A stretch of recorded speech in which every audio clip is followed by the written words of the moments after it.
Good morning students. आज मैं आप लोगों को आपका व्याकरण का पाठ 10 पढ़ाने जा रही हूँ, जिसमें क्या है बच्चों, विशेषण। ठीक है,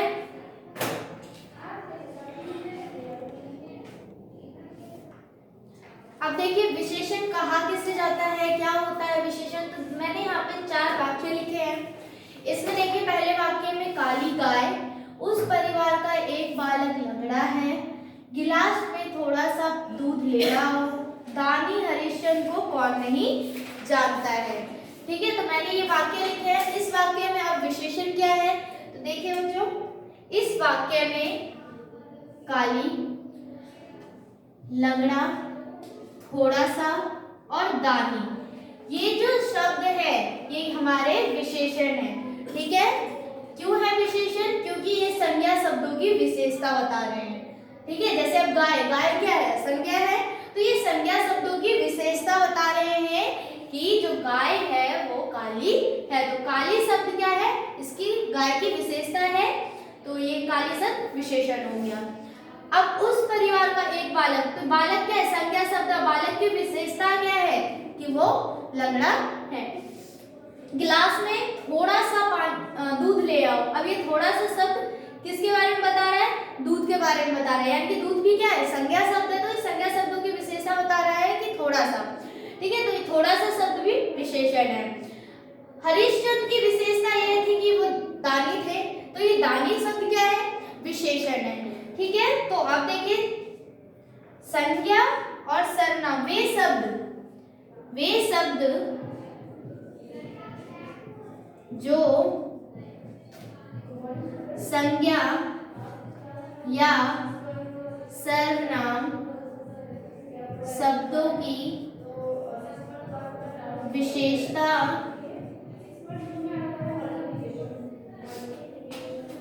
बताए उसे विशेषण कहते हैं। ठीक है, वे शब्द जो संज्ञा के स्थान पे सर्वनाम भी हो सकते हैं। संज्ञा या अब एक ही चीज बार बार हम इस्तेमाल करेंगे, गाय गाय एक ही वाक्य में, तो उसके स्थान पर हम सर्वनाम शब्दों का प्रयोग करेंगे, है ना। तो वहां पे भी क्या होगा, जो भी विशेषता होगी गाय की वो लिखी जाएगी।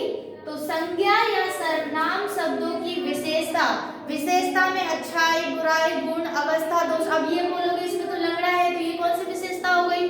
तो बच्चों चाहे इसके अंदर अच्छाई हो या बुराई हो, लेकिन वो संज्ञा शब्दों की विशेषता है, संज्ञा शब्दों के बारे में बताए, तो उसकी क्वालिटी बताए, तो उसे क्या कहते हैं, उसे विशेषण कहते हैं। ठीक है, अब देखिए विशेषण के कितने भेद होते हैं, तो विशेषण के 4 भेद होते हैं।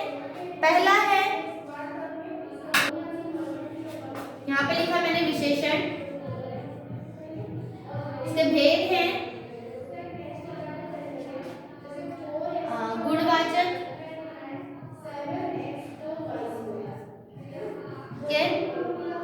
वाचक विशेषण, फिर आता है परिमाण वाचक विशेषण,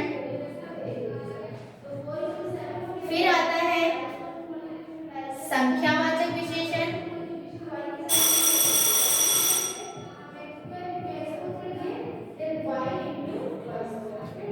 और लास्ट है आप लोगों का संकेत वाचक विशेषण। ठीक है, तो ये 4 विशेषण के भेद हैं, गुणवाचक विशेषण, परिमाणवाचक विशेषण, संख्यावाचक विशेषण और संकेतवाचक विशेषण। ठीक है,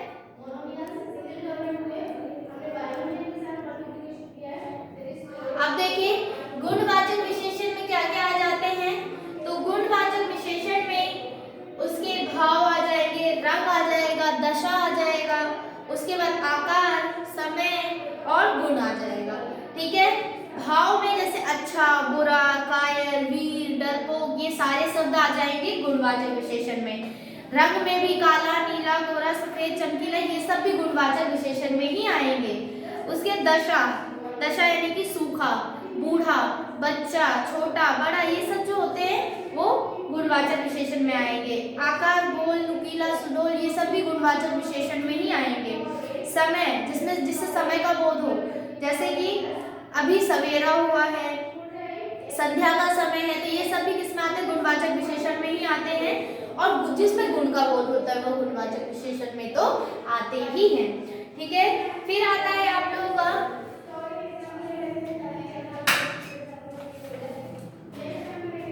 परिमाणवाचक विशेषण। ठीक है, तो परिमाणवाचक विशेषण क्या होते हैं? गुणवाचक विशेषण सबसे पहले मैं बता दूं आप लोगों को।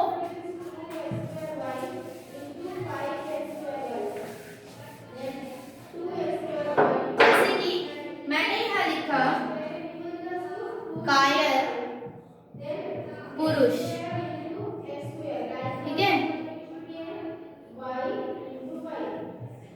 वीर सैनिक, ठीक है। फिर मैंने लिखा ऊंची पहाड़ी, और फोर्थ मैंने लिखा नीची खाई, और एक मैंने लास्ट लिखा इसमें भला काम,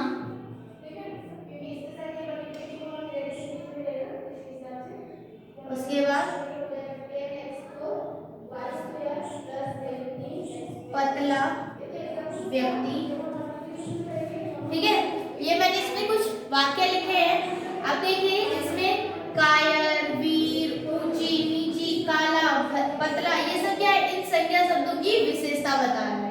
इन संज्ञा शब्दों की, पुरुष क्या संज्ञा शब्द है, सैनिक क्या संज्ञा शब्द है, पहाड़ी क्या संज्ञा शब्द है, तो इन शब्दों की ये क्या कर रहा है? विशेषता बता रहा है। तो ये जितने भी शब्द है वो क्या है? हमारे विशेषण है। अब इसमें देखिए कायर, कायर किसका बोध करा रहा है? तो कायर उसके भाव का बोध करा रहा है कि क्या भाव है इसके अंदर कि वो कायर है। वीर किसका बोध करा रहा है? कायर भाव का बोध करा रहा है। ऊंची यानी कि आकार, इससे क्या किसका बोध हो रहा है? आकार का बोध हो रहा है। नीची आकार का बोध हो रहा है। भला, भला उसके अच्छाई का, गुण का बोध हो रहा है। उसके बाद पतला, उसके आकार का बोध हो रहा है। तो ये सब जितने भी हैं ये सब किसमें आते हैं? गुणवाचक विशेषण में आते हैं। तो इसका आप लोग परिभाषा लिख सकते हैं कि वे शब्द जो संज्ञा या सर्वनाम के गुण, दशा, दोष का वर्णन करते हैं उन्हें गुणवाचक विशेषण कहते हैं। ठीक है, वे संज्ञा या सर्वनाम शब्द जो गुण या दोष का वर्णन करते हैं उसे गुणवाचक विशेषण कहते हैं। ठीक है, फिर आप लोगों का सेकंड आता है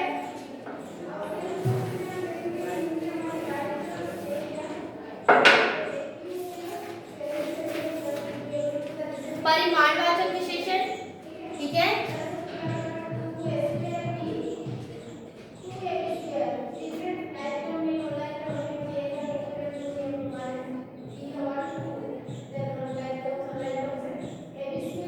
ठीक है, तो परिमाणवाचक विशेषण किसे कहा जाता है? तो जैसे कि मैंने यहाँ पे 2-3 वाक्य लिखे। मैं दुकान से 3 किलो आटा लाऊं। ठीक है, ये वाक्य लिखा। इसमें देखिए तो ये 3 किलो शब्द जो है वो क्या है? परिमाण बता रहा है। तो आप परिमाणवाचक से इससे भी याद कर सकते हैं इसको नाप तोल। ठीक है, माप तोल, जिससे पता चले, वो भी एक विशेषता है। जैसे कि 4 आम, 1 दर्जन केला, 2 मीटर कपड़ा, तो ये मीटर, दर्जन, 3 किलो, 2 लीटर, ये माप तोल बता रहा है, यानी कि परिमाण बता रहा है। ठीक है, क्वांटिटी बता रहा है। इंग्लिश में आप लोग पढ़ोगे क्वांटिटी बता रहा है। तो ये किसमें आता है? परिमाणवाचक विशेषण में आता है। जिस विशेषण शब्दों से नाप तोल का परिमाण या मात्रा जानी जाए उसे क्या कहते हैं? परिमाणवाचक विशेषण कहते हैं। यानी कि संज्ञा शब्दों का माप तोल या परिमाण जाना जाए उसे परिमाणवाचक विशेषण कहते हैं। ठीक है, वजन ज्ञात हो सकता है, उससे लंबाई चौड़ाई ज्ञात हो सकती है, तो ये परिमाणवाचक विशेषण आते हैं। ठीक है, फिर आप लोग देख सकते हैं कि परिमाणवाचक विशेषण के भी दो भेद हैं, एक तो अनिश्चित परिमाणवाचक विशेषण और निश्चित परिमाणवाचक विशेषण। तो अनिश्चित परिमाणवाचक विशेषण में अगर जिसका हमें निश्चित रूप से बोध नहीं है, ज्ञात नहीं है, तो जैसे कि थोड़ा सा दूध ले आओ, तो हमें उन्होंने क्वांटिटी नहीं बताई कि कितना लाना है, और उसमें सिर्फ बताया कि थोड़ा सा दूध हो, तो इसमें थोड़ा सा शब्द जो है वो भी परिमाणवाचक विशेषण में ही आएगा। ठीक है, क्योंकि इसमें निश्चित नहीं कि कितना लाना है। अगर उसमें बोल दे 2 लीटर दूध ले आओ, तो इसमें परिमाण बताया गया है, तो ये निश्चित परिमाणवाचक विशेषण होगा। ठीक है, तो आप लोग परिमाणवाचक विशेषण समझ गए, जिससे नाप तोल का बोध होता है। ठीक है, अब आता है आप लोगों का संख्यावाचक विशेषण। एक और विशेषण है आप लोगों का विशेषण, जो भेद मैंने अभी 4 बताए थे, एक और ऐड कर लीजिए इसमें, प्रश्नवाचक विशेषण। ठीक है, जैसे कि गुणवाचक विशेषण लिखे थे, उसमें एक और होगा प्रश्नवाचक विशेषण। तो इस तरीके से आप लोगों के 5 भेद हो गए हैं, है ना। विशेषण के 5 भेद हो गए, गुणवाचक विशेषण, संख्यावाचक विशेषण, परिमाणवाचक विशेषण, उसके बाद सर्वनामिक यानी कि संकेतवाचक विशेषण और प्रश्नवाचक विशेषण। ठीक है, जिसमें से मैंने आप लोगों को गुणवाचक विशेषण और परिमाणवाचक विशेषण बता दिए हैं। अब आप लोगों के आते हैं 3rd नंबर का संख्यावाचक विशेषण।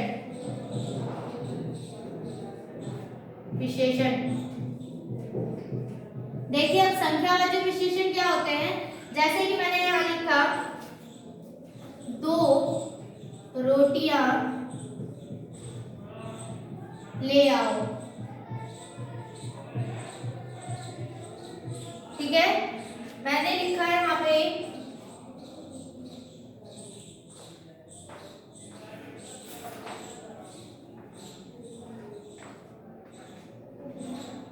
4 बालक दौड़ रहे हैं। ठीक है, इसमें देखिए 2 रोटियां 4 बालक, बालक क्या संज्ञा शब्द, रोटियां क्या संज्ञा शब्द है। संज्ञा शब्दों की विशेषता क्या है कि ये 2 है और ये 4 है। तो इसमें जो 2 और 4 शब्द है, ये क्या करा रहा है, संख्यावाचक विशेषण, संख्या का बोध करा रहा है, नंबर का बोध करा रहा है, तो ये संख्यावाचक विशेषण है। ठीक है, संख्यावाचक विशेषण भी 2 टाइप के होते हैं, एक तो अनिश्चित संख्यावाचक और एक निश्चित संख्यावाचक। ठीक है, अनिश्चित संख्यावाचक में जिसमें कि संख्या का बोध नहीं हो रहा है, जैसे कि कुछ लड़के दौड़ में भाग ले रहे हैं, कुछ रोटियां ले आओ। ठीक है, तो इसमें कुछ और कुछ जितने इतने कब लिख सकते हैं हम लोग, तो ये जो होते हैं वो अनिश्चित अनिश्चित संख्यावाचक होते हैं, क्योंकि हमने इसमें निश्चित रूप से नहीं बताया है कि कितने लड़के दौड़ में भाग ले रहे हैं, तो कुछ लड़के दौड़ में भाग ले रहे हैं। ठीक है, और इसमें जो निश्चित वाचक में होता है, जिसमें नंबर बताया जाए, जैसे 2 रोटियां ले आओ, 4 बालक दौड़ में भाग ले रहे हैं।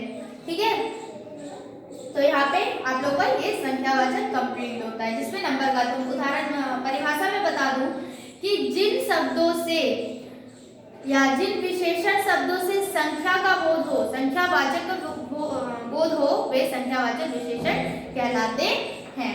जैसे द्विगुना, तिगुना, उसके बाद दुगुना, तिगुना, प्रथम, द्वितीय, ये सब जो होते हैं वो संख्या का बोध कराते हैं, तो ये संख्यावाचक विशेषण हो गए। ठीक है, फिर आता है आप लोगों का संकेतवाचक विशेषण। संकेतवाचक विशेषण में देखिए, जैसे कि यह घर मेरा है। ठीक है, फिर मैंने लिखा उन सभी चोरों को पकड़ो। ठीक है, ये 2 वाक्य लिखे। अब इसमें देखिए, इसमें संज्ञा क्या है, घर और सभी चोर संज्ञा है, और ये किसकी विशेषता बता रहे हैं, यह की। ठीक है, और उनकी, तो ये जो यह है और उन शब्द है, एक तरीके से सर्वनाम है, आप लोगों को पता होगा, यह वह उन, उसके, इसके जो है वो सर्वनाम शब्द है, तो आप इसको सर्वनामिक विशेषण भी बोल सकते हैं, सर्वनामिक विशेषण।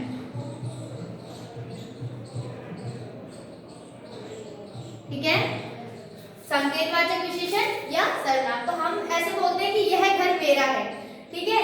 उन सभी चोरों को, तो हम लोग संकेत करते हुए बता रहे हैं, उन सभी चोरों को पकड़ो। तो ये हम संकेत करते हुए यानी कि इशारा करते हुए बता रहे हैं, है ना। तो ये क्या होगा, संकेतवाचक विशेषण हो गए। संकेत का बोध हो रहा है इसमें, तो ये संकेतवाचक विशेषण हो गए। इशारा करते हुए बताते कि वह घर मेरा है, ये पेन मेरा है, तो हमने इशारा करते हुए बताया, संकेत करते हुए बताया। और एक तरीके से ये यह और उन भी है इसमें, तो ये सर्वनाम है, यह वे इसे, तो ये सर्वनाम शब्द है, तो इसीलिए हम इसको सर्वनामिक विशेषण भी बोल सकते हैं। और आप लोग बोलेंगे ये तो सर्वनाम है, तो ये विशेषण कैसे, इसको कैसे पहचानेंगे कि सर्वनाम है या विशेषण है। तो देखिए, कभी भी सर्वनाम के साथ में संज्ञा नहीं आता है। संज्ञा और सर्वनाम दोनों एक साथ नहीं आते। इसमें देखिए सर्वनाम भी है और संज्ञा भी है, तो इसलिए जहाँ पे सर्वनाम और संज्ञा दोनों हो, क्योंकि ये संज्ञा की तरफ इशारा करते हुए बता रहा है, संज्ञा की ओर इशारा करते हुए बता रहा है, तो इस समय ये सर्वनामिक विशेषण है। अगर ये सिर्फ सर्वनाम होता तो यह मेरा है, इस जगह पे ये क्या है, ये सर्वनाम है, ठीक है। अगर यहाँ पे होता घर मेरा है, तो इस समय पे ये संज्ञा है, लेकिन यहाँ पे क्या बता रहा है, यहाँ पे संज्ञा शब्द भी है और सर्वनाम दोनों शब्द आए हैं, तो इसीलिए यहाँ पे ये सर्वनामिक विशेषण है।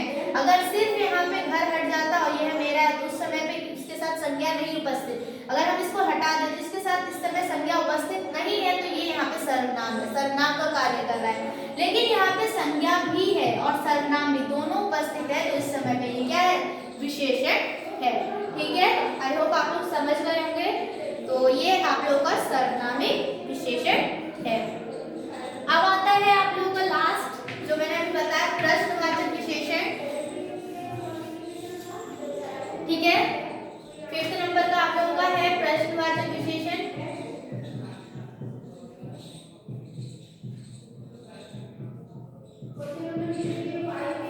अब आप लोग को प्रश्न से पता चल रहा होगा कि क्वेश्चन, जैसे कि मैंने यहाँ लिखा कौन सी पुस्तक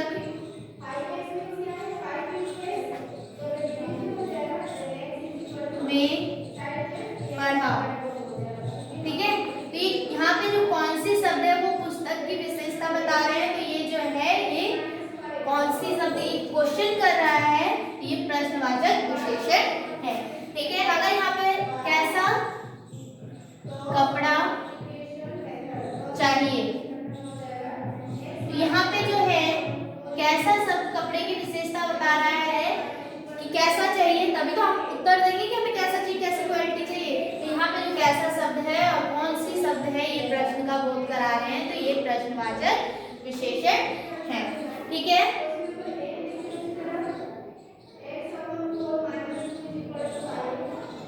अब देखो, आपने देखा कि संकेतवाचक और प्रश्नवाचक विशेषण भी होते हैं, ठीक है, और सर्वनाम भी होते हैं। फिर दोनों में क्या अंतर है, आओ देखते हैं। तो आपकी बुक में दोनों में अंतर बताए गए हैं, आप लोग इससे भी समझ सकते हैं, वैसे मैंने समझा दिया है बोर्ड पे कि यह मेरी गाय है, और संकेतवाचक विशेषण में यह गाय मेरी है, ठीक है। ये संकेत करते हुए ये सर्वनाम है, संकेतवाचक सर्वनाम, यह मेरी गाय है और यह गाय मेरी है, संकेत। अब इसमें देखिए मैंने यहाँ क्या लिखा है, ये संकेतवाचक सर्वनाम है, ठीक है, और ये संकेतवाचक विशेषण है कि कैसे हम पहचानेंगे संकेतवाचक सर्वनाम और संकेतवाचक विशेषण। तो यह मेरी गाय है, यहाँ पे देखिए यह मेरी गाय है और यहाँ क्या लिखा है, यह गाय, इसमें संज्ञा और सर्वनाम दोनों आ गए हैं, यह गाय मेरी है, ठीक है। तो ये जो हो जाता है, ये संज्ञा की ओर इशारा कर रहा है, डायरेक्ट सर्वनाम के बाद संज्ञा आ गया है, तो ये क्या है, ये विशेषण है। और इसमें देखिए कि जो सर्वनाम शब्द है वो दो जगह पे आया है, सर्वनाम यहाँ पे और संज्ञा बाद में है, तो ये जो है वो सर्वनाम है। फिर देखिए दूसरे वाक्य में, यह मेरा सबसे बड़ा भाई है और यह बालक छोटा है, तो यह और मेरा दो सर्वनाम शब्द है और उसके बाद संज्ञा शब्द आया है, ठीक है। तो ये वो हो जाएंगे संकेतवाचक सर्वनाम और इसमें देखिए दूसरे वाक्य में यह बालक छोटा है, तो बालक क्या संज्ञा शब्द है और जो यह शब्द है संज्ञा शब्द की ओर इशारा करते हुए बता रहा है कि यह बालक छोटा है, तो ये संकेतवाचक विशेषण में आ जाएंगे। और प्रश्नवाचक विशेषण होते हैं कि किसने मुझे, प्रश्नवाचक सर्वनाम किसने मुझे बुलाया, और प्रश्नवाचक विशेषण होते हैं किस छात्र को तुमने पुकारा। ठीक है, तो इन दोनों में ये अंतर है। तो विशेषण का तुलनात्मक स्तर, रोहित सुंदर लड़का है, रोहित राजीव से अधिक सुंदर है, रोहित सुंदरतम है। अब देखिए जो हमारे विशेषण होते हैं उनकी अवस्थाएं भी होती हैं।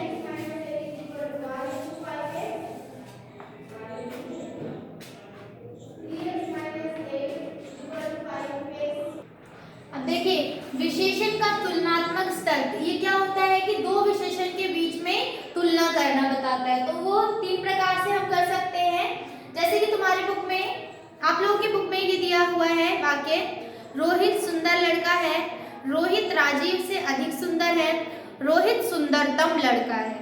तो इसमें क्या बताया, कंपेयर करना बताया है दो विशेषण के या दो संज्ञा शब्दों के बीच में। जैसे उपयुक्त वाक्यों में सुंदर, अधिक सुंदर और सुंदरतम से विशेषण की तीन अवस्थाओं का बोध हो रहा है। तो हमारी जो अवस्थाएं हैं विशेषण की वो कितनी है बच्चों, तीन है। एक तो मूलावस्था, उत्तरावस्था और उत्तमावस्था।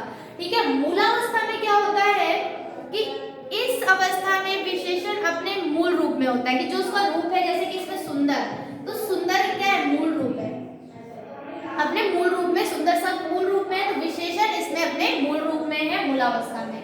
उसके बाद आता है इस उत्तरावस्था, तो इस अवस्था में विशेषण द्वारा दो संज्ञा या दो सर्वनाम में क्या किया जाता है, तुलना की जाती है, दो संज्ञा या दो सर्वनाम। जैसे इसमें रोहित राजीव से अधिक सुंदर है, तो इसमें दो संज्ञा है ना, रोहित और राजीव, और क्या है, अधिक सुंदर है, तो ये क्या हो जाएगा, इसमें अधिक सुंदर जो है वो उत्तरावस्था है, अधिक सुंदर ये उत्तरावस्था है।